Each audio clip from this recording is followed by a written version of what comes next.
안녕하세요. 조윤 목사입니다. 사사기를 읽는 5번째 시간. 오늘은 사사기 2장에 있는 말씀을 한번 여러분과 읽도록 하겠습니다. 2장 1절입니다. 여호와의 사자가 길갈에서부터 복임으로 올라와 말하되 내가 너희를 애굽에서 올라오게 하여 내가 너희의 조상들에게 맹세한 땅으로 들어가게 하였으며 또 내가 이르기를 내가 너희와 함께한 언약을 영원히 어기지 아니하리니 너희는 이 땅의 주민들과 언약을 맺지 말며 그들의 제단을 헐라 하였거늘 너희가 내 목소리를 듣지 아니하였으니 어찌하여 그리하였느냐. 그러므로 내가 또 말하기를 내가 그들을 너희 앞에서 쫓아내지 아니하리니 그들이 너희 옆구리에 가시가 될 것이며 그들의 신들이 너희에게 올무가 되리라 하였노라. 아멘. 그 사사기 2장에 있는 말씀은 결국 그 사사기 전체의 주제가 됩니다. 하나님께서 이스라엘 백성들에게 말씀하신 것은 가나안 땅에 들어가면 가나안 거민을 다 쫓아내라. 왜냐하면 가나안 거민들을 쫓아내지 않으면 너희가 그들과 함께 섞이게 되고 섞이게 되면 그들의 신앙을 받아들이게 된다. 그래서 반드시 쫓아내야 된다. 하지만 이스라엘 백성들은 쫓아내기보다는 함께 거하는 방식을 택했던 거죠. 그러니까 하나님께서 보여주신 비전보다는 자기들이 볼 때에 합당하게 여기던 것, 여러 가지 현실적인 이유가 있을 수 있겠죠. 맞붙어 싸우자니 세력이 강성해서 질 것 같고 또 더불어 같이 사는 것도 그렇게 나쁘지 않을 것 같고 결국은 동화되어 버렸단 말입니다. 근데 사사기를 읽어오면서 또 전체 성경의 주제가 늘 그러하듯이 성경은 항상 저와 여러분에게 세상과 하나님을 대척점에 놓고 이야기를 합니다. 우리 예수님께서도 돈과 하나님을 더불어 섬기지 못한다고 말씀하셨던 것처럼 이 돈이라고 하는 것이 상징하는 것, 이 물질 세계잖아요. 그냥 물질 세계가 상징하는 것은 결국은 하나님의 세계와는 정반대에 있는 겁니다. 그러니까 제가 늘 여러분께 말씀드리지만은 우리들의 대적은 다른 게 아닙니다. 우리들의 일상이고 우리의 현실이에요. 우리의 현실은 끊임없이 저와 여러분에게 실제를 가지고 다가오잖아요. 아무리 내가 예수를 잘 믿는다고 해서 밥 안 먹고는 살 수 없잖아요. 내가 하나님을 아무리 잘 섬긴다고 해서 뭐 직장을 갖지 않고는 또 어떤 뭐 가정생활 혹은 사회생활 안 하고는 살 수는 없잖아요. 우리는 사람과 더불어 살아야 하니까. 그러니까 사람과 더불어 살면 항상 필요한 것이 돈이고 또 인정이고 사랑이고 명예이고 그러다 보니까 사람들로부터 사랑을 획득하기 위한 어떤 여러 가지 선한 것, 사람들이 보기에 좋은 것이 내게 있어야 된단 말입니다. 그런데 그 선하고 좋은 게 여러분 뭡니까? 좋은 옷, 좋은 직장, 많은 돈, 좋은 얼굴, 좋은 성품, 뭐 좋은 막 베푸는 것, 뭐 다 뭐가 있어야 할 수 있는 것들 아닙니까? 내가 주고 싶어도 인정을 나누고 싶어도 내 곳간에 퍼줄 게 없으면 우리가 인색해질 수밖에 없잖아요. 그러니까 요즘은 뭐 교회 안에서도 뭐랄까 좀 깨끗한 부자가 되라고 좀 이렇게 나눠줄 수 있는 사람이 되라고 이렇게 말씀들을 하시잖아요. 그러니까 나눠줄 수 있는 부자가 되고 깨끗한 부자가 되는 것을 누가 나무라겠습니까? 저나 여러분이나 다 원하는 바죠. 그러나 사사기가 경고하고 있는 것은 그렇게 세상과 동화되어져 가는 것이 우리라는 거예요. 여러분 여기 우리가 2장 4절을 읽지 않았지만 4절 한번 보실래요? 여호와의 사자가 이스라엘 모든 족속에게 이 말씀을 이르매 백성이 소리 높여 운지라. 너희들이 쫓아내지 못했기 때문에 그 이방 족속이 너희들의 올무가 될 거야. 여러분 올무라는 게 걸리면 죽는 거잖아요. 사냥꾼의 올무잖아요. 그것이 올무가 되리라고 하니까 백성들이 울었대요. 그럼 우리가 생각할 때는 울음 속에는 진실이 있고 회개가 있다. 그렇기 때문에 하나님께서 그 진실한 이스라엘 백성들의 마음에 어떤 그 이제는 하나님의 뜻을 돌이키셔서 복을 주실 것이다. 우리가 이렇게 예측하지만 여러분 놀랍게도 성경은 하나님은 인간의 눈물을 믿지 않으세요. 저나 여러분이나 이게 뭐 무슨 말씀입니까? 우리가 당자처럼 방황할 때도 이 노래도 있지만은 이런 노래 부르다가 또 막 눈물로 회개하고 나 주님께 오니까 천부의 의지 없어서 손들고 옵니다. 제가 회개했습니다. 하나님 저를 좀 받아주십시오. 인간의 회개가 왜 없습니까? 우리가 이렇게 말씀들을 하고 싶겠지만 그러나 여러분 성경은 인간의 눈물 따위는 믿지 않습니다. 여러분 저를 너무 나무라지 마세요. 제가 뭐 눈물 따위를 믿지 않는다니까. 아니 웬 목사가 저렇게 까칠한가 이러실지 모르지만 그것이 저와 여러분의 한계입니다. 그러니까 우리가 착각하지 마실 것은 하나님은 우리의 눈물 때문에 우리를 용서하시고 우리를 구원의 길로 구원의 은총을 베푸시는 게 아니고 하나님의 철저하신 자비와 사랑 때문에 우리를 사랑하시는 거예요. 그러니까 인간은 범죄해도 왜 우리가 죽지 않고 살아가느냐면 하나님께서 우리의 회개와 눈물을 보시고 우리를 살려두시느냐 그게 아니고 하나님께서 우리를 멸하고자 하는 뜻을 돌이키심에 있어요. 이게 사사기 2장에도 나오는 이야기입니다만은 그러니까 우리가 하나님의 은혜라고 하잖아요. 기독교 신앙에서 이게 제일 중요한 건데 하나님의 은혜를 우리가 잊어서는 안 된다고 하는 것은 하나님의 구원의 은총 가운데는 인간의 공로는 없다라는 겁니다. 저와 여러분이 예수를 믿으면서 그래도 나름 내가 착하게 살려고 하고 하나님 안에서 온전해지려고 애쓰려고 하니까 하나님께서 나를 귀하게 보시고 나를 인정해 주셨다. 그리고 나를 사랑해 주신다. 이런 게 아니라는 거예요. 기독교 신앙은 철저하게 그래서 나에게 뿌리가 있는 게 아니라 하나님께 그 근원이 있습니다. 하나님이 우리에게 세상을 주시고 생명을 주시고 살게 하신 것이지 우리 인간이 우리 인간의 요즘 하도 AI니 이런 인간의 과학기술 문명의 발달이 아주 그냥 정점을 치닫고 있잖아요. 막 달려가는데 그래서 저도 그 미래 세계가 이렇게 가늠이 되지 않습니다만은 그럼에도 불구하고 그럼 인간이 우리들의 삶을 더 낫게 만들고 저와 여러분의 생명을 영혼으로 이끌 수 있는가? 천만에 있을 수 없습니다. 예. 전쟁, 전염병 다 언젠가 저도 이게 이제는 다 종식되는 시대가 온 것 같습니다. 이제 인간이 호모 사피엔스에서 호모 데우스의 시절로 올라간 것 같아요. 이런 말씀도 드린 적이 있었습니다만 물론 그 유발 하라리라고 하는 분의 책 내용이 그러합니다. 근데 벌써 러시아가 우크라이나를 침공하고 또 여전히 이제는 델타 크론까지 나온다죠. 그러니까 이 전염병의 또 인간의 미래는 여러분 그렇게 인간이 아무리 애를 써도 밝을 것 같지는 않습니다. 왜냐하면 거기에는 다 우리들의 욕심과 또 욕망이 숨어 있기 때문이죠. 그러니까 저와 여러분이 살아가는 것은 하나님의 철저한 은총의 기반을 두고 있다는 겁니다.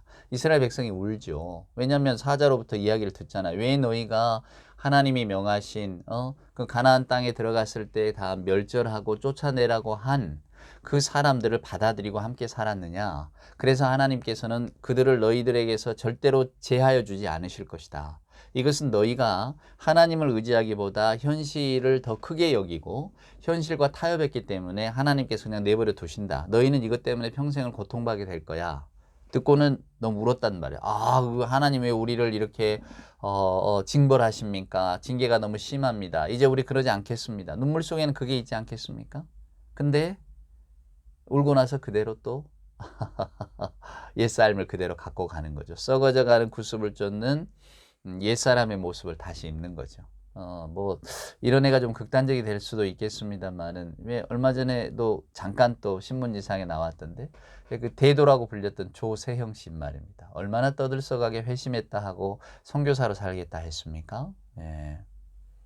계속해서 조그마한 절도를 하면서 들어오잖아요. 이게 사람이 변한다는 게 쉽지 않고 또 순간적인 회심은 가능하지만 그걸 지속시켜 나가기가 어렵습니다. 그 외에 조폭 두목을 했던 그 조양은이라고 하는 이도 한때는 전도사로 변신하고 자기 신앙 간증도 다녔지만은 나중에 또 여전히 그 폭력의 세계 이런 쪽을 또 보여주었잖아요. 그러니까 그런 것들이 여러분 저나 여러분이나 우리 스스로를 너무 믿지 말자고 저는 말씀을 드리는 거예요. 우리는 철저하게 하나님의 은총 아래서 살고 있다고.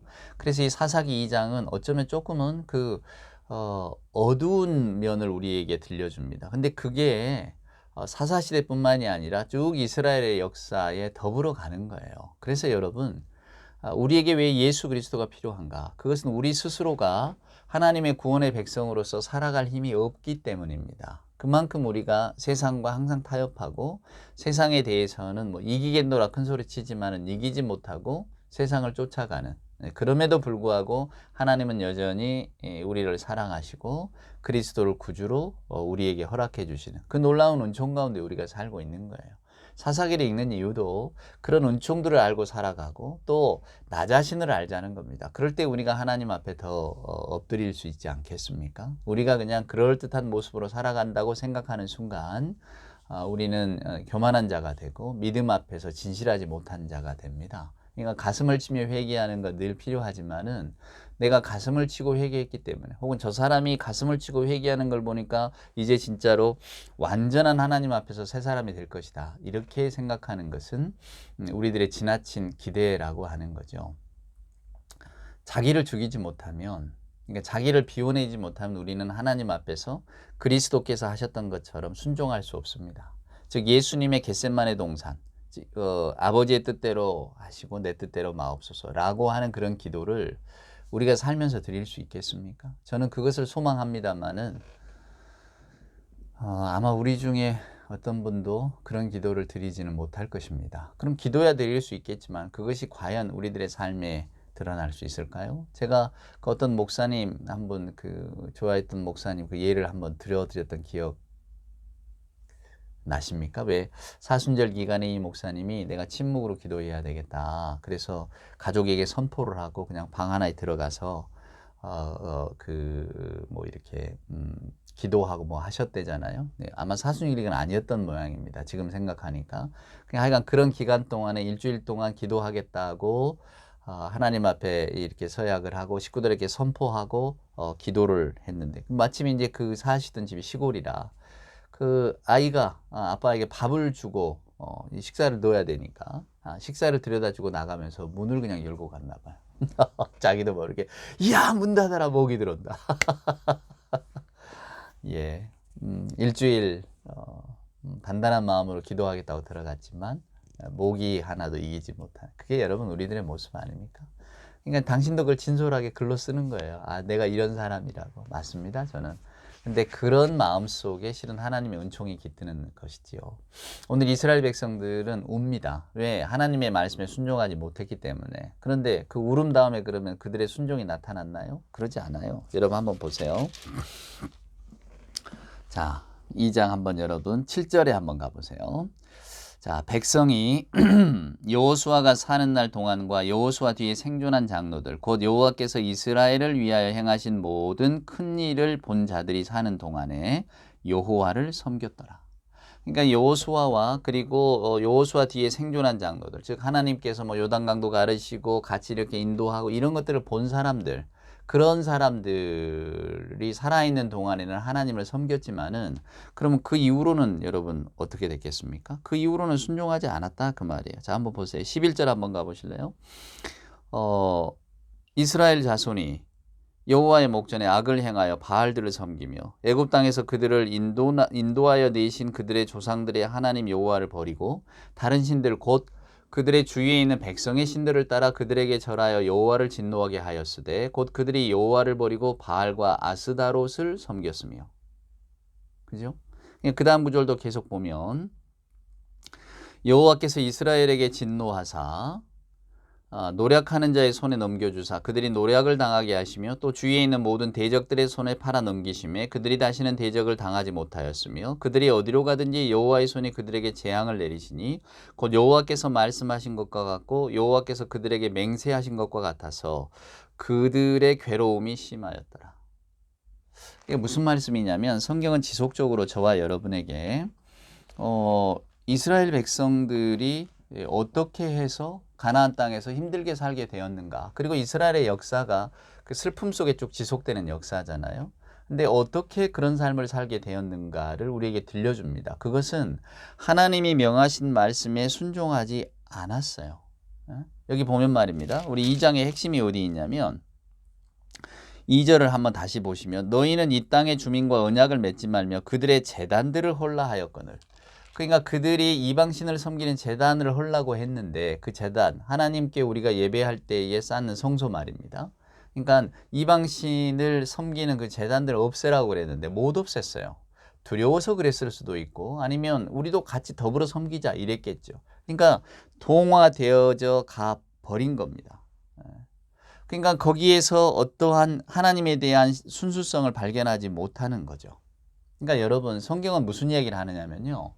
하나님께서 이스라엘 백성이어서 하나님은 이스라엘 백성들만 사랑하셨는가? 천만의 말씀이에요. 우리는 흔히 뭐 이방 민족, 이스라엘 민족, 우리가 성경을 읽어보면 확연하게 구분이 되어져 있으니까 그런 것들을 따라서 이스라엘의 어떤 우수성, 이스라엘의 선민성을 인정하기 쉽지만 그렇지가 않아요. 우리가 성경을 쭉 읽어보면 하나님의 구원의 대열에 선 사람들, 보세요. 라합, 이스라엘 백성 아니잖아요, 여러분. 네. 그 다음에 룻, 모압 여인이잖아요. 그런 것들이 결국은 우리에게 뭘 들려주냐면 하나님 앞에 중요한 것은 신앙이지 인종이 아니다 그 말입니다. 이스라엘의 문제는 신앙의 혼합에 있는 것이지 이스라엘 민족이 뭐 아니어서 뭐 이스라엘 민족이어서 그들은 사랑받고 또 뭐 다른 이방 민족은 배척되고 이런 문제는 아니라는 겁니다. 그러니까 성경을 인종주의적으로 이렇게 바라보시면 안 돼요. 하나님의 이스라엘의 불순종에 대한 하나님의 심판은 준엄합니다. 그들을 계속해서 그냥 내버려 두시겠고 그 어려움이 더 커질 것이다. 올무라고 하는 덫을 그냥 계속해서 내버려 둘 것이다 라고 이야기하시잖아요. 이스라엘은 울지만 그들은 변하지 않아요. 그러니까 여전히 하나님의 말씀에 순종하지 않고 여호수아와 더불어 했던 장로들이 다 죽고 나니까 이제는 여호와를 다 잊어버려요. 오히려 바알과 아세라를 더 크게 생각했다 그 말입니다. 하나님은 멸하라 하시고 그러나 이스라엘은 항상 자의적으로 생각을 하고 그래서 하나님의 전쟁, 거룩한 전쟁은 헤렘이라고 말했잖아요. 인간의 욕심이나 이득을 얻기 위한 전쟁이 아니기 때문에 하나님은 다 진멸하라고 하십니다. 아무것도 취하지 말라고 하죠. 근데 그들은 자기 편의상 좋은 가축은 살려두고 여인들도 살려두고 이런단 말이에요. 제발 오늘날의 시선과 오늘날의 저와 여러분의 생각으로 이런 하나님의 말씀들을 접근하시면 안 돼요. 그 영적인 의미를 더 새기셔야 됩니다. 하나님이 경계하신 것은 세상에 물드는 것이고 즉 세상과 타협하는 것인데 여기서 말하는 세상이라고 하는 것은 물질주의적 세계관으로 가득 찬 세상입니다. 그래서 오늘날 우리가 살아가는 세상이죠. 하나님의 말씀은 멀리 있어 보이고 우리의 현실은 가까이 와 있고 그러니까 현실의 삶을 살아가는 저와 여러분이 이 말씀을 듣는 순간 이 순간이 지나버리면 우리는 다 도로 그냥 현실 속으로 빨려 들어가고 맙니다. 블랙홀 같아서 우리를 다 빨아들여 버려요. 정치니 사회니 경제니 이런 것들을 가지고 저와 여러분이 온통 관심이 다 거기 쏠려 있잖아요. 왜냐하면 우리의 사는 문제니까. 그러나 성경은 항상 더 큰 세계를 더 무한한 세계를 우리에게 이야기를 해주고 있습니다. 그래서 신앙의 핵심이 여기에서 갈리는 거죠. 현실을 크게 보느냐 하나님의 세계를 크게 보느냐. 우리가 말씀을 듣고 또 서로 이렇게 함께 생각하고 묵상하고 기도하고 하는 이유는 현실의 세계 속에 살지만 우리는 하나님을 믿기 때문입니다 라고 하는 증거 아닙니까? 오늘 내가 성경 공부를 했다. 그래서 나는 하나님께 더 가까이 갔다. 천만의 말씀입니다. 내가 하나님으로부터 얼마나 멀어져 있는가를 한 번 더 느끼는 거예요. 그리고 왜 하나님은 크다고 하나님이 세상보다 비교할 수 없이 크다고 성경은 말씀하는데 나는 왜 세상 속에서는 항상 세상이 더 크다고 느끼는 것일까? 여러분, 그렇죠? 왜 우리는 그렇게 살아갈까? 그것이 저와 여러분의 기도의 제목이 돼야 되고 우리들의 어떤 뭐랄까요? 신앙의 회심을 이끄는 하나의 생각이 돼야 되는 거죠. 근데 우리는 여전히 세상을 크게 여기고 따라가잖아요. 그러니까 사사기를 읽어보면 이스라엘 백성들의 마음 이야기가 그대로 우리에게 오는 겁니다. 그래 하나님은 세상과 타협하지 말라고 하셨는데 우리는 여전히 타협하고 있고 세상을 두려워하지 말라고 하셨는데 우리는 세상을 두려워하고 있구나. 우리가 어떻게 해야 이런 것을 좀 벗어날 수 있을까? 그러려면 일상에서 하나님을 만나는 시간들, 기도하는 시간들을 더 늘려가야 되는데 그게 쉽지가 않잖아요. 그러나 우리는 지금 이렇게 서로 애쓰고 있으니까 제가 항상 말씀드리는 것처럼 그 애씀 가운데 하나님의 은총이 더 크게 임하지 않을까. 그게 저의 기대입니다. 하나님은 하나님의 말씀을 붙들려고 애쓰는 자들을 결코 내버려 두지 않으시니까요. 자, 사사기 말씀으로 다시 돌아오면 18절 한번 보세요. 16절입니다. 여호와께서 사사들을 세우사 노략자의 손에서 그들을 구원하게 하셨으나 그들이 그 사사들에게도 순종하지 아니하고 오히려 다른 신들을 따라가 음행하며 그들에게 절하고 여호와의 명령을 순종하던 그들의 조상들이 행하던 길에서 속히 치우쳐 떠나서 그와 같이 행하지 아니하였더라. 여호와께서 그들을 위하여 사사들을 세우실 때에 그 사사와 함께 하셨고 그 사사가 사는 날 동안에는 여호와께서 그들을 대적의 손에서 구원하셨으니 이는 그들이 대적에게 압박과 괴롭게 함을 받아 슬피 부르짖음으로 여호와께서 뜻을 돌이키셨음이거늘. 이걸 잘 보셔야 돼요. 여호와께서 뜻을 돌이키신 겁니다. 하나님께서 우리를 받아들여 주신 거예요. 그러지 말라고 했는데 그랬잖아요. 그러면 내가 너를 용서하지 않겠다 이게 아니고 하나님은 그냥 용서하시고 받아들였단 말이에요. 그리고 끊임없이 용서와 자비와 회복을 베푸셨는데 그게 사사기에는 구원이라는 단어로 나오는데, 그러나 19절에 보세요. 그 사사가 죽은 후에는 그들이 돌이켜 그들의 조상들보다 더욱 타락하여 다른 신들을 따라 섬기며 그들에게 절하고 그들의 행위와 패역한 길을 그치지 아니하였으므로. 그러니까 이스라엘 백성들은 여전히 사사의 어떤 구원 행위가 끝나면 다시 옛날로 돌아갔다 그 말입니다. 그래서 하나님께서 사사기는 말합니다. 21절에 보면 나도 여호수아가 죽을 때 남겨둔 이방 민족들을 다시는 그들 앞에서 하나도 쫓아내지 아니하리니 이는 이스라엘이 그들의 조상들이 지킨 것 같이 나 여호와의 도를 지켜 행하나 아니하나 그들을 시험하려 함이라 하시니라. 하나님이 쫓아내시지 않으시겠다고 공언을 하셨어요. 그러면 왜 이들을 놔두십니까? 한번 너희가 얼마나 나를 더 의지하는가 보겠다. 평생 그들은 너희의 올무가 돼서 너희들을 괴롭히겠지만 그 괴롭힘 속에서 너희들이 나를 더 의지하고 나의 말에 청종하는가를 내가 한번 시험해 보마. 그걸 사사기는 올무라고 표현했잖아요. 너희들의 괴로움을 당할 때 너희가 내게 구원을 구하고 울부짖을 것인데 그것은 곧 너희가 하나님을 더 의지하느냐 세상을 더 크게 여기느냐 라고 하는 것에 시험이 될 것이다 라고 하는 거예요. 그러니까 사사기 앞으로 쭉 벌어지는 이방 민족들과의 전쟁 속에서는 우리는 이렇게 이야기합니다.